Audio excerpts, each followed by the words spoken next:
One, two, one, two. Let's get into it, y'all. All right.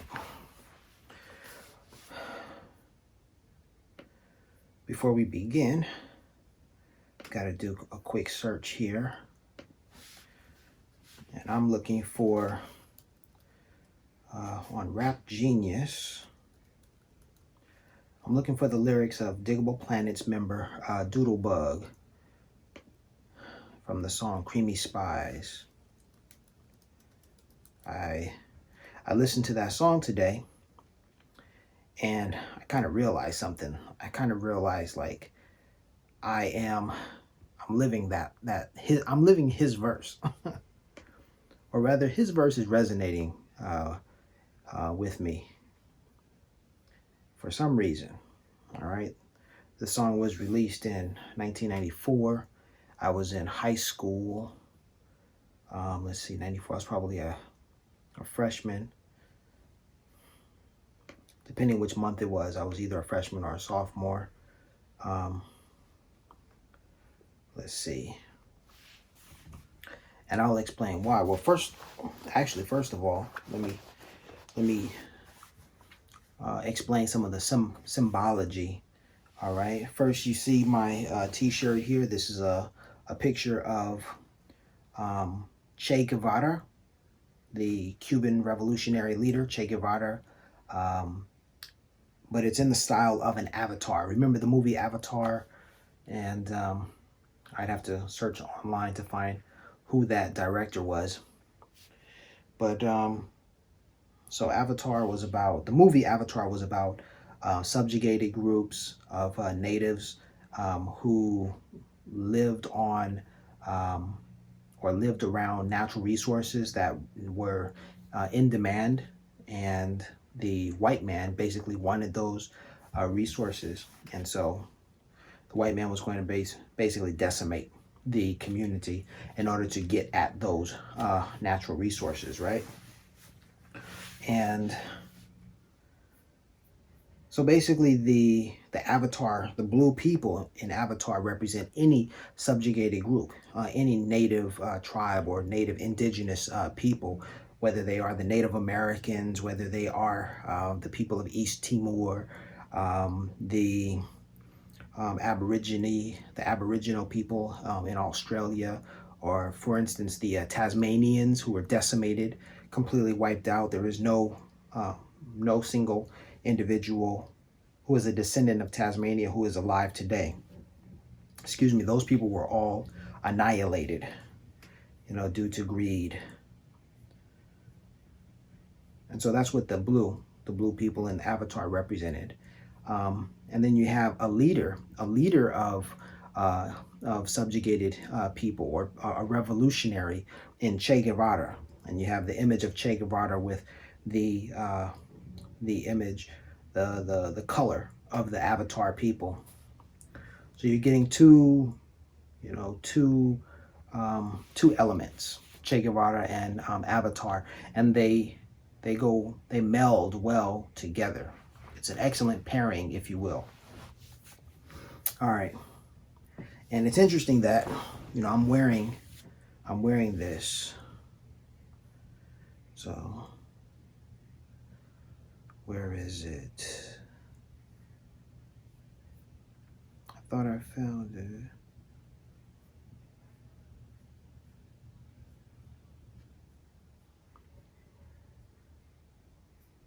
Okay, I made a mistake. I guess I wasn't paying attention, and instead of pulling up Creamy Spies, or the song title is Dial 7, Axioms of Creamy Spies, I actually pulled up Slow's Comb, the May 4th movement, starring Doodlebug.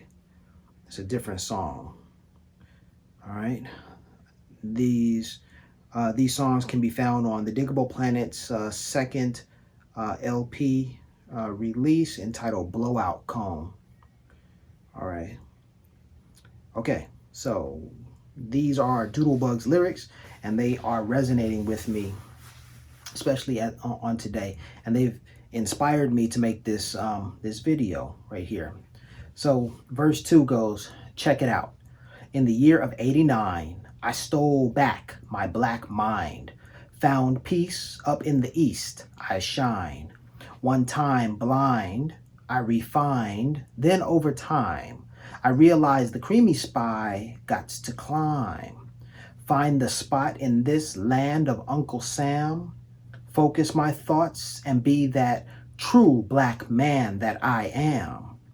I stand in the face of oppression with my sisters and my brothers, no slipping, no half stepping, together.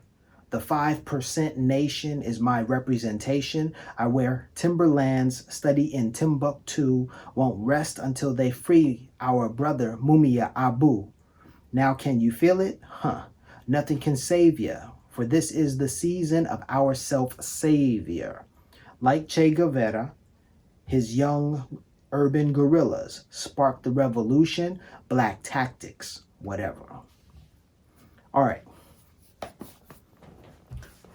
So in that verse, Doodlebug or See Knowledge, or we'll start with Doodlebug. Doodlebug mentions his awakening in 1989, his coming into knowledge of self. He mentions the 5% nation, or the nation of gods and earths. That's another name for the 5%ers. He also mentions Che Guevara, Che Guevara, and all of these elements are basically what I want to talk about today, because just as in Doodlebug's rhymes, he mentions his coming of age and his coming into his knowledge of self. That's what I want to talk about. My coming into my knowledge of self. I want to touch on my journey, as well as I want to talk about my how I learned about the nation of gods and earths, or the 5%ers. And I also want to talk about Che Guevara. All right. Okay. So let's begin with my name, shall we? All right. My name is Larry Alfred Wiggs II. All right. My government name. Now, as I am coming into my knowledge of self, and taking a greater step toward the nation of gods and earths, I like to be called Knowledge Cipher Born. Okay. Specifically, my name probably is Knowledge plus Cipher Born, but for the sake of simplicity, I would rather just Knowledge Cipher Born. Okay. Now, that is a name that for 5%ers and for members of the nation of gods and earths, you can understand, what I'm getting at, or you can understand why perhaps I chose that name. Similar to Doodlebug. Doodlebug is known as Doodlebug, but his name among gods and earths is See Knowledge. C being the first letter of his real name, his government name, and knowledge being perhaps either a number or a quality that that resonates with him. All right, so he chose See Knowledge as his name, or perhaps someone gave him that name. I'm not sure of his story, but this is my story, right?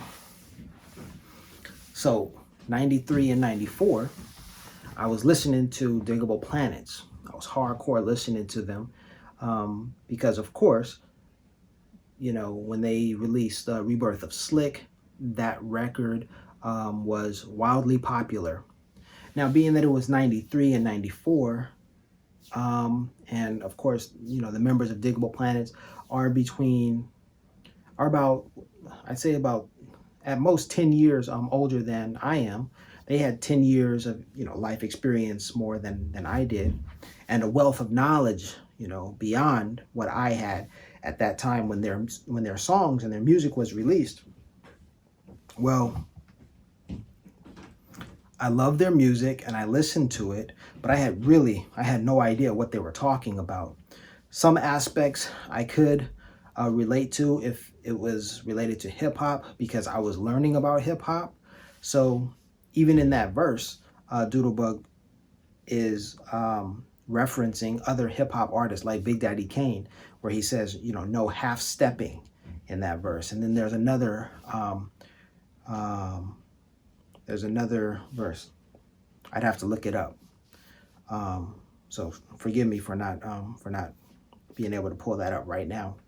But he's referencing other hip hop songs and lyrics. Now I could relate to that because I was listening to hip hop. I was a hip hop head at that time, so I understood where he was coming from that perspective. But other lyrics, either by Doodlebug or by Ladybug or even Butterfly, and these are the members of the Diggable Planets.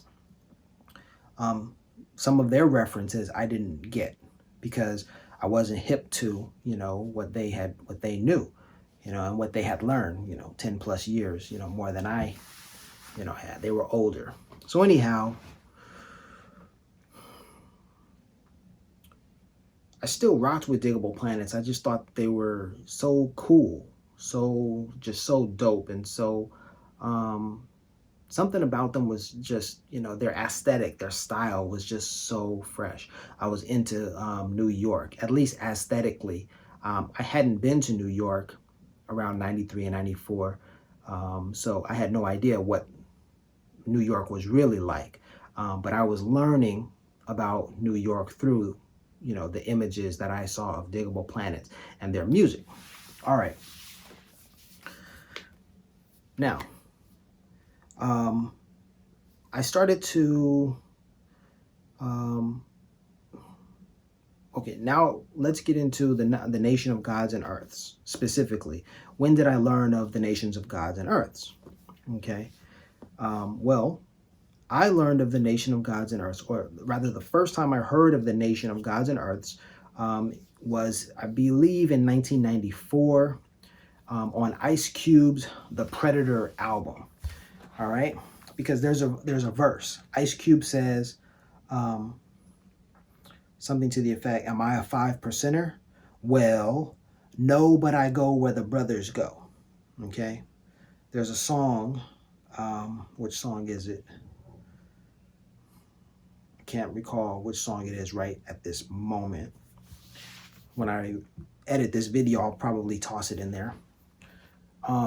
No, but I go where the brothers go. Am I a 5%er? Well, no, but I go where the brothers go. All right, that was like the first time I had heard of the 5%ers. Now, at that time, I may have heard friends mention the 5%, nation or the 5%ers. I think I recall someone asking, "Are you a 5%er?" And really not knowing what that entailed or what that meant. And so pretty much my ignorance, made me, defensive. No, I'm not, that's not me. No, I don't know anything about that. No, Well, that was my introduction to the 5% nation because I wasn't exposed to that. There was no inlet. There was no inroad for me to learn about the 5% nation. And I wasn't getting any of this information, not from my home. My mother and father are UCLA graduates, and my mother and father steered clear of any particular movements with regards to the Black Panther Party, the US organization, SNCC, SCLC.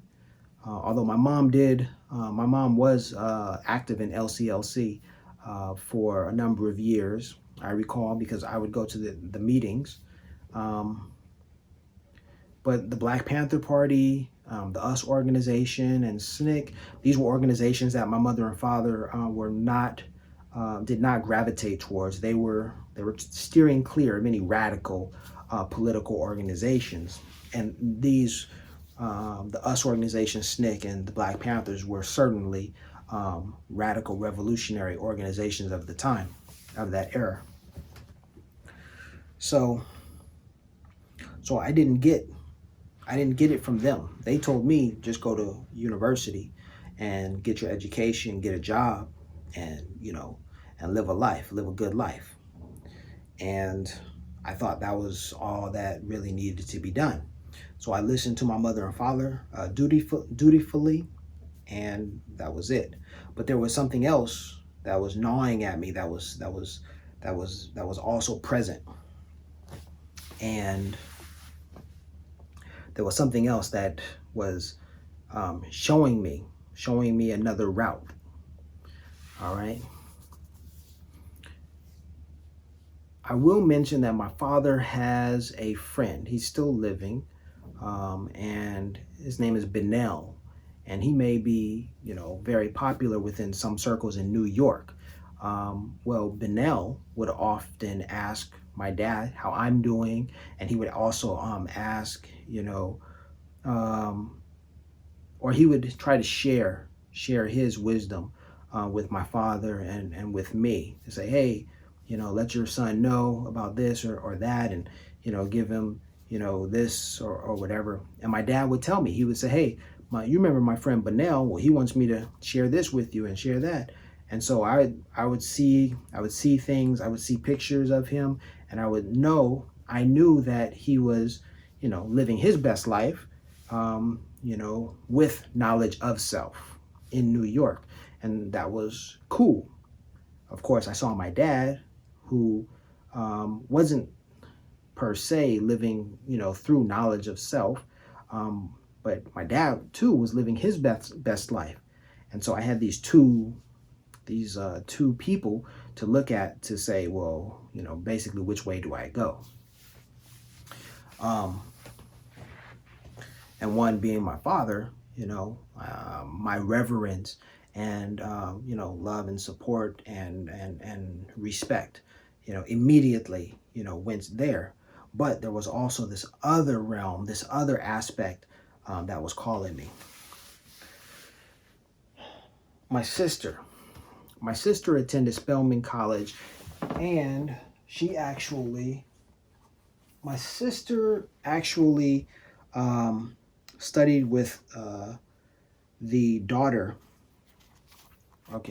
of this author here, Naeem Akbar. My sister attended school with Dr. Naeem Akbar's daughter. And my sister gave me this book. This was a gift from my sister, Know Thyself.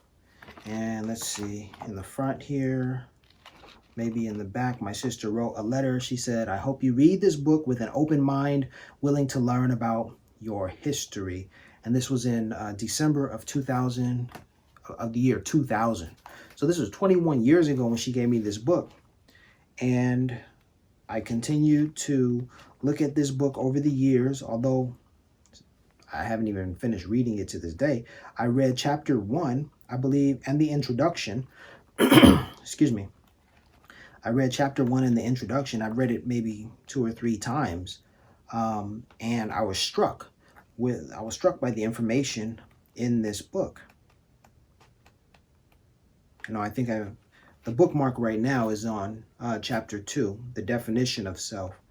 And I remember looking at page 19 and seeing this African concept of self. I remember this picture vividly.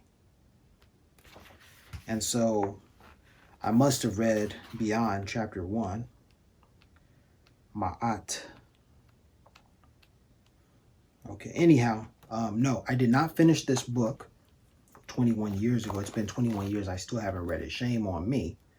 But I often return to this book because this was this was one of the calls. This was one of the resources that I had in order to learn of knowledge of self. All right. I'm grateful that I received that. Excuse me. All right.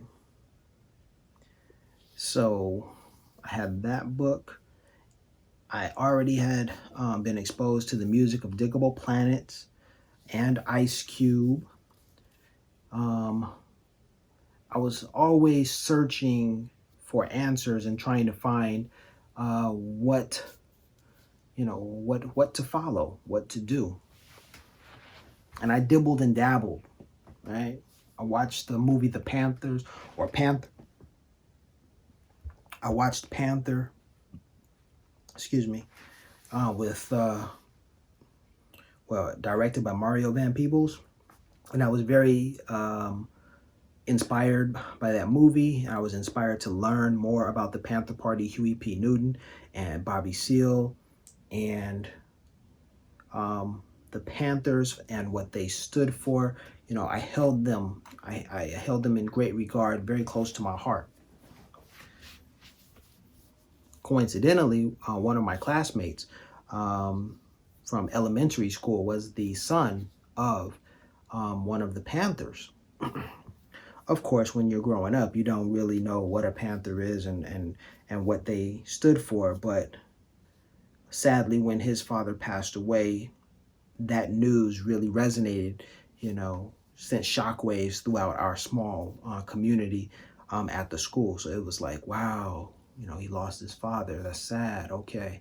And you never forget that. And as you grow older, you sort of hear stories about, who his father was. And then the picture starts coming together. You're like, wow, okay. Well,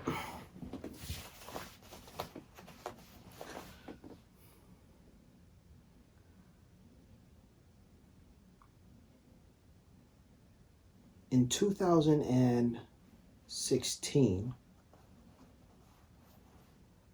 no, not 2016. That's going too far ahead. In 2007, by 2007, between 1993 and 2007, I still hadn't gained knowledge of self. I was aware somewhat of the five percenters. I couldn't tell you really anything about the five percenters. I couldn't really tell you anything. The only cautionary tale or the only cliche I could gravitate towards was Tupac's song "I Ain't Mad at You." That song really basically put forth the cliche that if you are a black man and you are imprisoned, then you find your way to Islam. And for me, that seemed like a cliche. It was like, okay, every brother who goes to the pen, he returns or comes out and he's a Muslim. Okay, he finds, God. So I'm like, okay. Well, in 2007, by the year 2007, I was looking for work in Los Angeles. I had already graduated from university, and I was trying to do what my mom and dad told me to do. Finish your university, get your degree, get a job, live happily ever after. Well, the get a job and live happily ever after part, those were basically, they seemed elusive. They seemed impossible, especially in 2007. Not because I wasn't prepared, not because I wasn't smart, not because I wasn't capable. Pretty much, if there was anything, it's discrimination, racism, prejudice, etc., etc., etc. And saying that is very hard. That's a hard reality, for me to express and for me to say, because when my mom and dad told me, go to college, get your degree, and live happily ever after, there was no warning. They never told me you may not get there because you are black. There was never a warning. There was never a discussion within our family really about those subjects. I had only heard about setbacks while listening to Ice Cube's music, in particular "Bird in the Hand" from the Death Certificate album. Ice Cube was telling the story of a young man who did well in school, but because he didn't have money, could not attend better, could not attend a university or get a better education, and so he had to rely upon a job at McDonald's, and ultimately he had to sell drugs to make money. Well, um, that was another cautionary tale, for me. Now I'm bringing up, I've already brought up Tupac's tale, which that came in 1996, and then I brought up Ice Cube's tale, which from Bird in the Hand, which was released in 1991, and then I also mentioned the song from the Predator album, which was released in around 94, and Diggable Planets, which was 93, 94. So I'm basically jumping around, on my timeline, but these are songs that resonated with me, and so I was actually getting a lot of guidance from hip hop. So in a real sense, like Chuck D said, hip hop is our CNN basically. um, well, 2007, I could not get a job. Oh, and one particular anecdote I'll share. I remember I had put on my suit, gotten ready to go for a job interview, and I drove to this company, and I sat across from a woman, an Indian woman, a woman from India, and she interviewed me, and then she said, "All right, your resume looks good. I'm going to talk with our hiring manager. Just give me a moment." She walked into his office, and I could hear him say to her, "Where is he going to fit in? Like, where does he fit in here?" And when she returned, she said, "Well, we're not going to be able to move forward, with your application." And then she looked at me and she said, "And this has been a learning experience for you, right?" And I was just like, whoa. It was like a ton of bricks just landed on me. Excuse me. It was a confirmation that you're not getting this job. I was trying to work in the finance department of their company, and basically she was telling me, or that comment I heard, "Where is he going to fit in?" really said something to me. It said, "We already have Indians working in our finance department. Where is he going to fit in amongst you all? He's not." And that's sort of to say, well, black people don't work here. And I mean, this is everything that I understood, or everything that I read into that situation, and it was a ton of bricks falling on me. And so thereafter, I had to shift my gears, and I wasn't going out. I wasn't going to continue to look for those jobs in finance anymore after that experience, because of course I was looking for work, and in the process of looking for work, you have to drive, to different job sites in order to interview, and that's expensive. And I didn't have the money. I could not afford even job search. I was looking for a job to support myself, and I couldn't even, do that. So it was extremely difficult for me.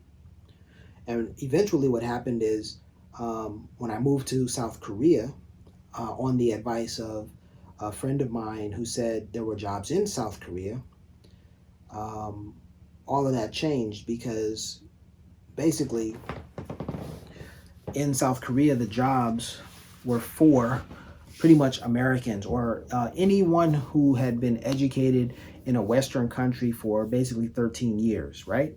12 years of schooling, plus, preschool or what have you. Well, kindergarten. When I started working in Asia, I realized, oh, it doesn't matter what your educational background is. Oh, I mean, it matters that you do have an education, all right? And in Korea, it mattered that you had a degree. and it mattered which country you hailed from. And there were only 7 countries from which they were hiring: the United States, Canada, the UK, Ireland, South Africa, and New Zealand. That's 6 countries. Is there one other that I missed? Canada, US, six or 7 countries. Okay, when I edit this, I'll add that other country in there if I forgot that country. Anyhow, when I was hired in Korea, it was because I was from one of those countries. I was lucky enough to have been born in one of those countries. And I had the educational background. I had a degree. And that's essentially all that was required to get a job in Korea. And pretty much that's all that's required to this day. Now, if you want a better job, if you want to be more competitive, of course, yes, you need more credentials to be more competitive and more marketable. But in order to get a job in Korea, basically you need that degree and 13 years, or to have been educated in an English-speaking country. I fit the bill. And when I went to Korea, I discovered, wow, there are jobs that are basically waiting for people who fit the bill, who match the profile. And basically, I did not match the profile in America. Therefore, I was not admitted.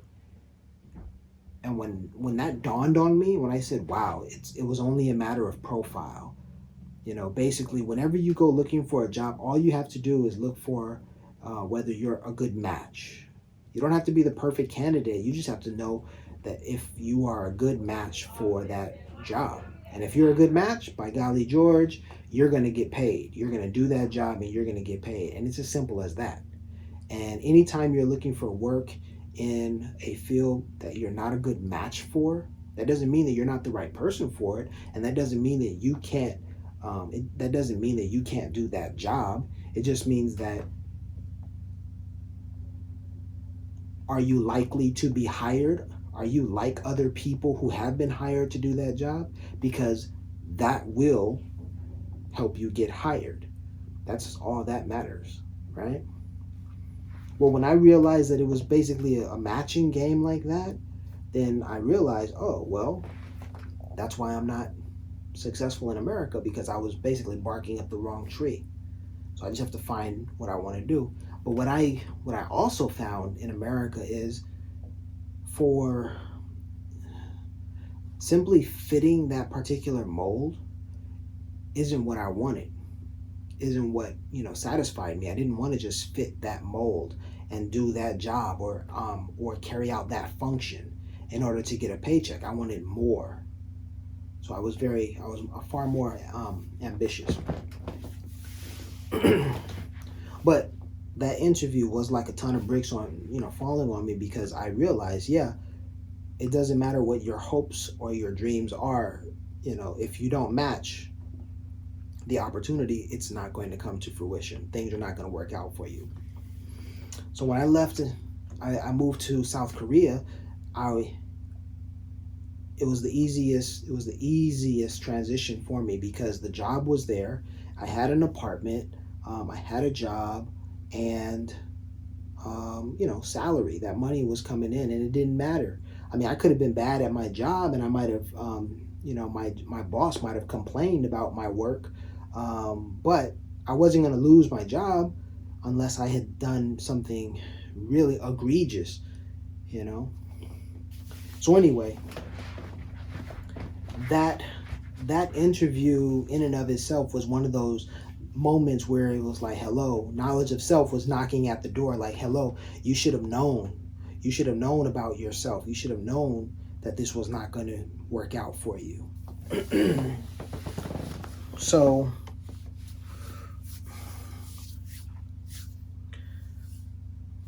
I stayed in South Korea because I could work. I could actually live there and earn a salary, and life was good for me. By the year 2016, I left South Korea and I was moving on to Saudi Arabia.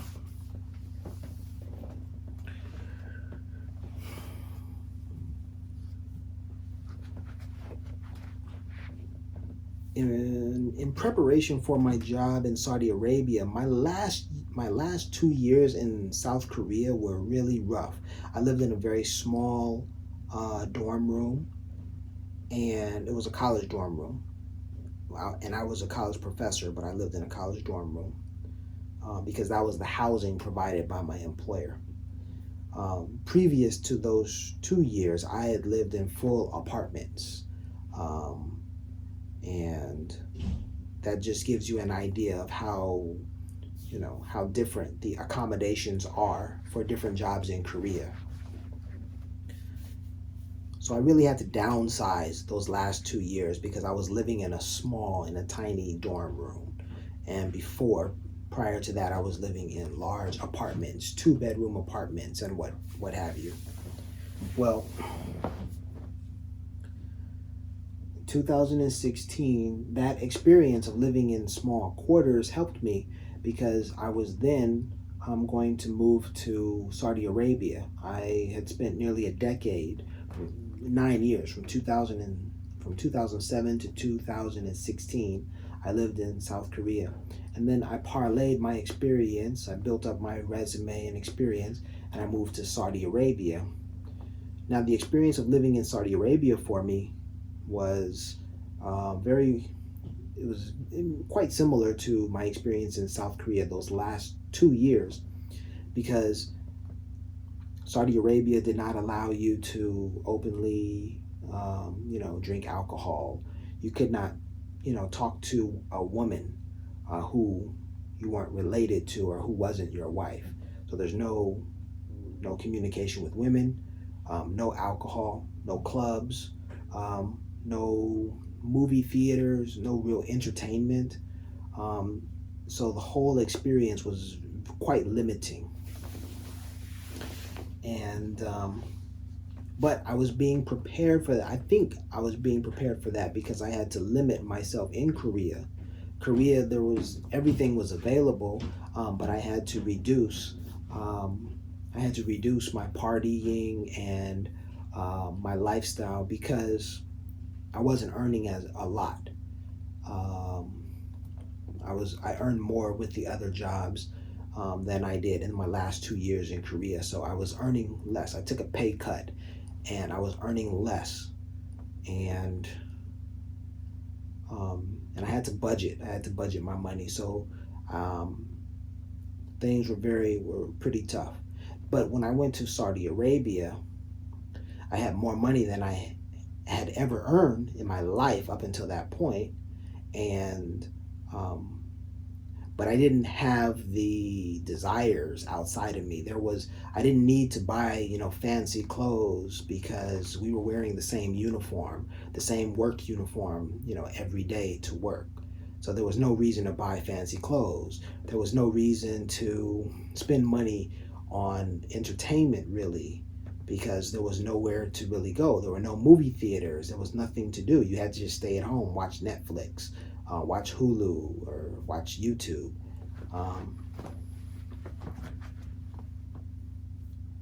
So even though I was earning a lot more money in Saudi Arabia, there was really nothing to spend it on, except for travel. And I began to travel a lot. Just to get out of Saudi Arabia during our vacations, Ramadan and Eid celebrations. Got to get out of Saudi Arabia. You don't want to get stuck there doing nothing for 2 weeks or 6 weeks. You don't want to do that. So if anything, money was spent on travel. All right, now back to the knowledge of self.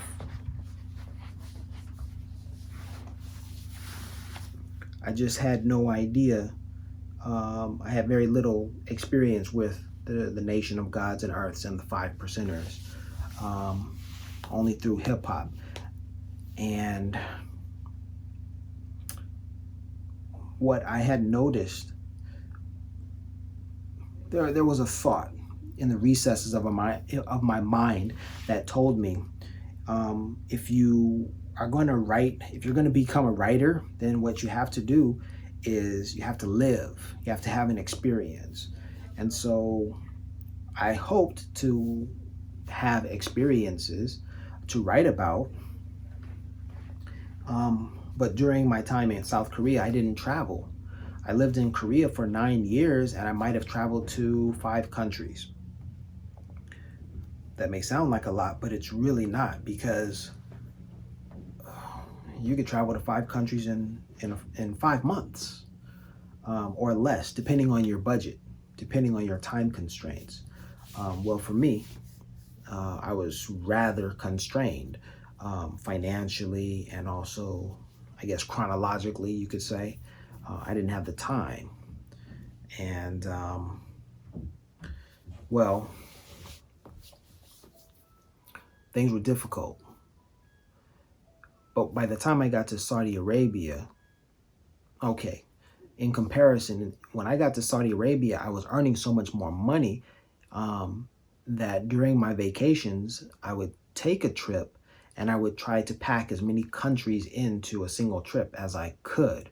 For instance, when I traveled to Europe, I went to at least 5 countries: Germany, France, Portugal, Spain, and Switzerland. 5 countries in 6 weeks. That was in 2018. All right. When I was living in Saudi Arabia, one weekend I made it a point to go to Dubai. Another weekend, I went to Qatar, Doha, Qatar. And then another weekend I went to Oman, and I was just trying to, travel. Bahrain, and just, all of these trips. I was moving while I was in Saudi Arabia. One of the experiences I kept having, I kept finding myself running into these numbers. I kept finding myself seeing these numbers in different places, different parts of the world. I first started seeing these numbers when I was in South Korea, and I would wake up. I'd wake up, for instance, at 1:09 a.m. or p.m., or I would look at my watch exactly at that hour. And I thought, okay, what's happening? That's interesting. That's my birthday, right? 10 October and 9 October 9th. So when I checked my watch at 1:09, I said, hey, cool, that's my birthday. But then it would continue to happen, and I would find myself checking my watch, or checking my cell phone clock, at 1:09 or at 10:09, pretty consistently. And that was in South Korea. Something interesting is that also 10/9, October 9th, is also a national holiday in South Korea, which was cool because I was feeling myself when I lived in South Korea, because I didn't have to really worry about my birthday. I mean, ever. Anytime my birthday rolled around, I didn't have to work on that day. I had the day off, which it was just a perfect match, right? So then there was, I have a number of experiences with those numbers in South Korea. But then when I got to Saudi Arabia, I remember I had just come back from one of my trips. This trip was to Sri Lanka, and when I got back, I was standing outside of the airport, ready to hail a cab, a taxi, and I noticed that the next taxi that was going to be matched with me, I noticed that the license plate, the first 3 digits of the license plate began with 109, and so I was stuck like, wow, I keep seeing these numbers. This is wild. And for me to match with that particular car, that was bizarre because I could have been a minute or two earlier or later, and potentially that car could have gone to a different passenger. But because I was there at that particular moment, that car was matched with me. And my mind was blown, right? But anyway, I kept making mental notes of these moments, and sometimes I would post to Facebook about them, or I would write on, I don't know, Twitter or whatever, and I would share these moments because they kept happening, and I was like, wow, this is interesting, right? I kind of felt as if, excuse me, kind of felt as if I was building a story. And I thought to myself, wow, one day I'm going to have a collection of these stories and I'll be able to tell my story. I'll be able to write about my stories. And so that's where I was going with all of this. And I was in Saudi Arabia, and one night I woke up, not one night, but it was during the day I was sleeping. It was probably a weekend. I was sleeping. I woke up and I remember seeing the cover of my book. It was 109, and it was that cover, but it was the red cover. It was this cover, but it was the crimson. It was the crimson, not this blue color. And so when I awoke from that dream, after having seen 109 in red, I knew what the cover of my book would look like. I just didn't know what the contents were as of yet, right? That was about 2017 or 18. Well, because I kept seeing these numbers really resonated with me, and because they are, an allusion to my birthday. So I'm like, all right, cool. This is my birthday. I keep seeing these numbers in many different countries. I'm building my story. But my story still hadn't been written until 2019 when I moved to Oman, the Sultanate of Oman. Then many things began to happen. Many, spooky, quirky things were happening, and sometimes I would find one particular moment. I actually saw my numbers 109 in a moment when I was very sad and angry and where I felt displaced. And when I saw my numbers in that moment, I guess two things happened. One, all of my ideas about 109 had, basically come to a point, and they said, or come to an apex, and they said, and it said to me, it was as if those numbers were saying to me, these are your numbers. You've seen them for a number of years, and this is why you've seen these numbers, because this is your destiny. And when I looked at those numbers in that moment, instead of still feeling angry, sad, and displaced, I felt extremely calm, because it was as if the universe, as if God was speaking directly to me. And it was at that moment that I said, I have my story. I know what I'm going to talk about, because I now know what those numbers mean.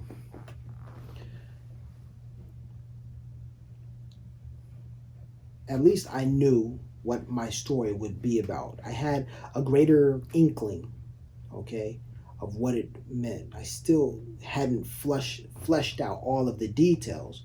And so, because I really didn't know what those numbers meant. So after that moment, when I saw those numbers, I was really thrust into a journey of discovery, sort of you remember, what's this, Nicolas Cage and National Treasure, that movie. I was on a treasure hunt to find what these numbers mean. And I went to Google and I asked my colleague, I believe I asked my colleague first, and I said, what do these numbers, my colleague is a theology major, was a theology major. And I asked him, I said, do these numbers hold any significance, 109? And he said, there are a lot of different numbers. People see numbers, 111, 222, 333, 444, etc. He said, 109 doesn't, ring a bell. But he said, but let's look at Google and see what Google says. So he looks at Google and he's like, oh, it says here that these are angel numbers. And I'm like, oh, what? And I go to Google and I'm like, man, how come I didn't think to even look up the numbers 109 on Google? And there it is, some angel numbers. So when I looked at that, I thought to myself, all right, well, angel numbers, I looked at it as I'm a skeptic.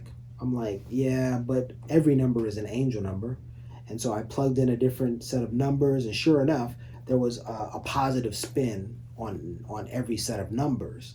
In particular, 109 as an angel number, Google says that 109 is a call to your higher self, is a call to a spiritual path, and it's a calling that says, get to your work, get to the spiritual work that you have to do.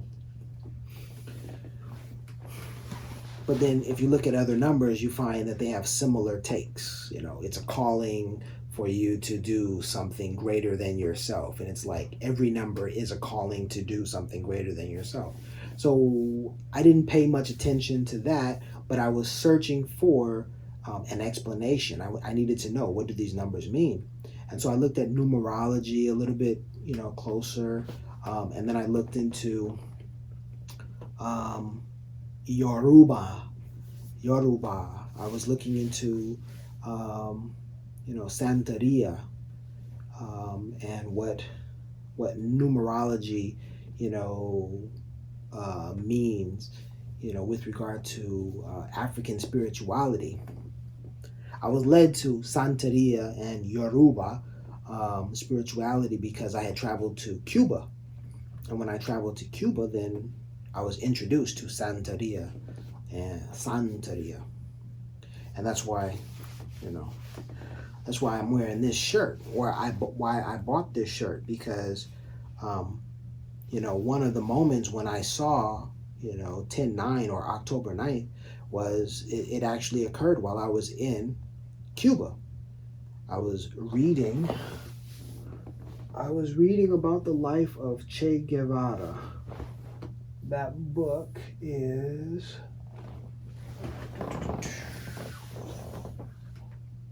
there it is. I was reading this book right here. This is a sticker right here that tells you how much this book was. $14.95. CUC, the Cook. All right. Che Guevara de la Serna, Los Diarios de Motocicletas. Something like that. Motocicletas. Anyhow, I was reading this book, the first few pages, and then I read here, it says,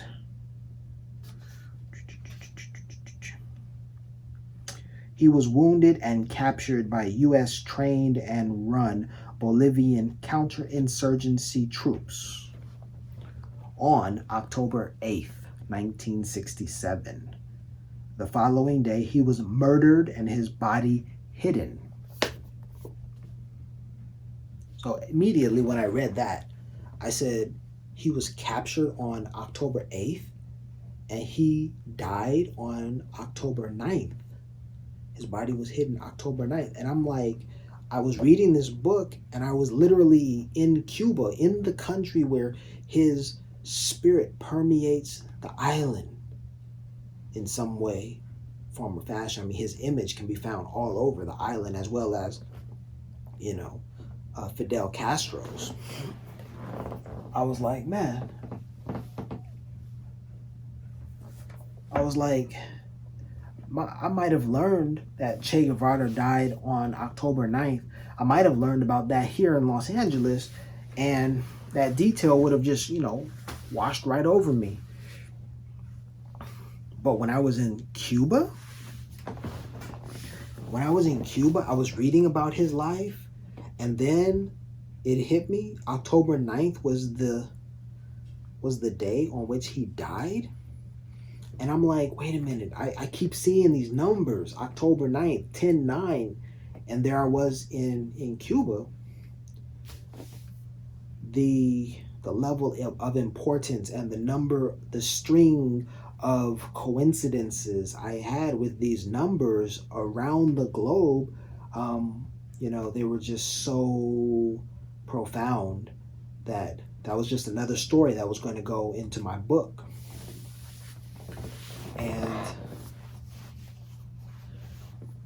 And knowledge of self.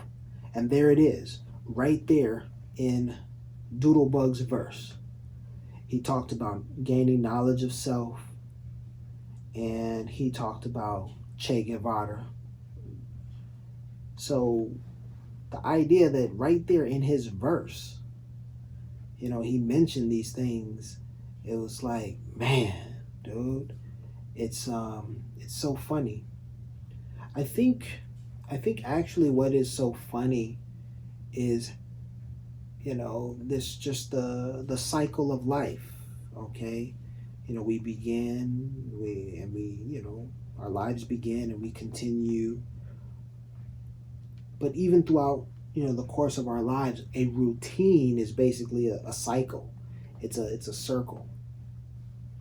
We wake up in the morning, we get dressed, we go out, we work, and we eat, and we come back home, we sleep. We wake up, we get dressed, we go to work, we eat, we come home, we sleep. And then, it's just that cycle, right? And so,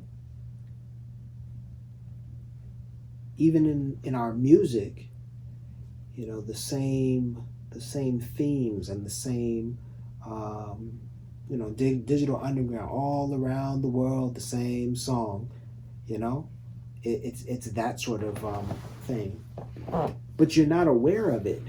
You're not aware of it if you're looking at the details. If you're looking at the details, if you're listening to people, listening to what that person said, and what that person said has an effect on you, then you're not looking at the big picture. Then you're not going to see, the commonalities and the cycles, right?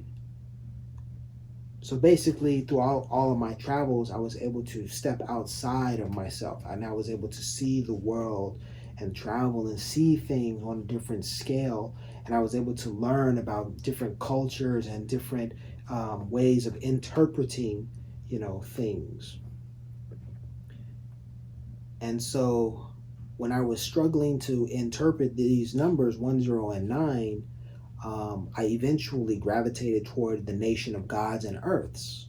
And when I gravitated toward the nation of gods and earths, everything came together for me. Everything made sense.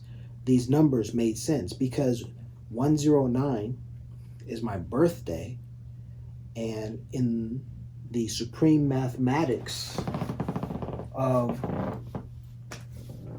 in the lessons in the supreme mathematics, it says that the number 9 represents born. Now, can you imagine if I had seen the numbers 1, 0, and 2 in many different places? If I had seen the numbers 1, 0, and 2, then that would have meant I was looking at knowledge, cipher, and wisdom.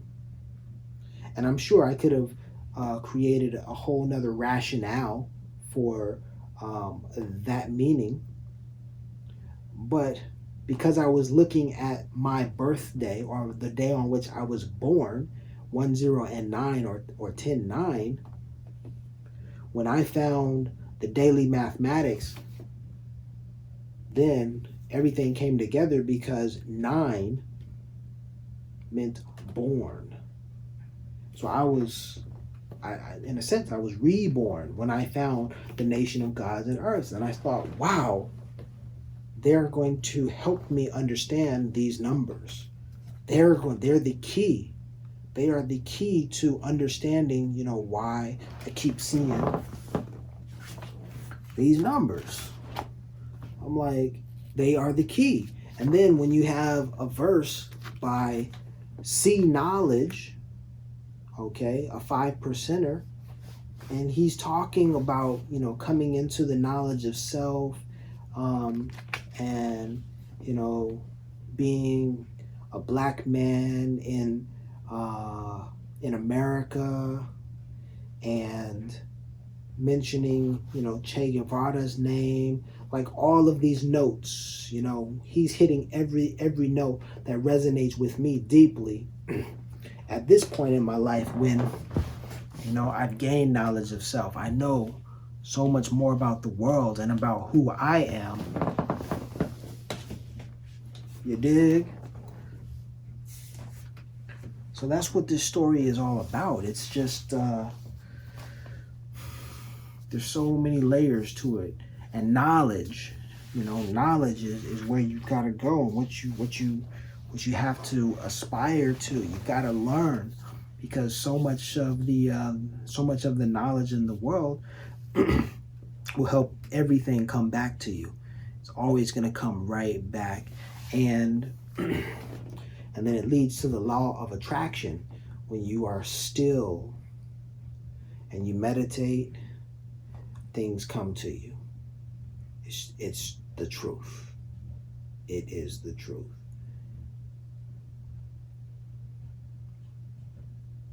"109" is an amazing story about travel around the globe, and it is about it's about the process of coming of age and coming into knowledge of self, and it's also about the world's history. There are notes in 109,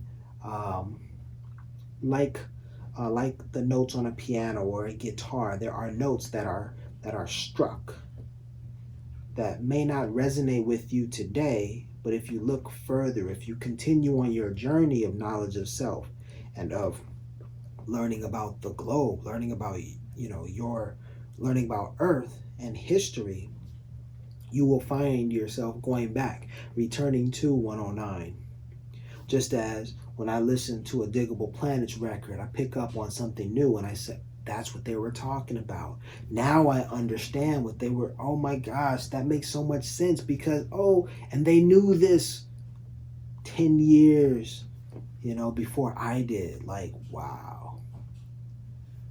Yeah.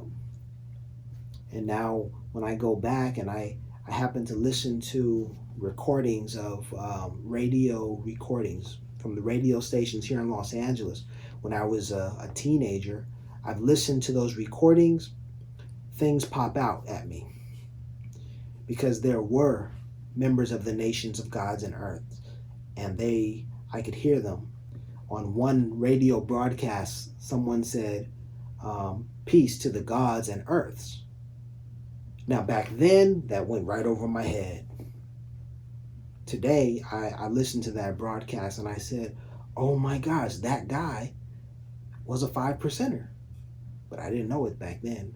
And then I listened to a song by Little Kim, and she said, peace to the gods, peace to the earths. And I'm like, whoa, she knows. And then I listened to Wu-Tang Clan, and I listened to LL Cool J, and I just get, I get confirmation. I just hear all of these different people, and I'm like, they all knew. They were all aware way before I was. And so this is just, a continuation and a process of me building, on my life and my life's journey. So peace to the gods and earths.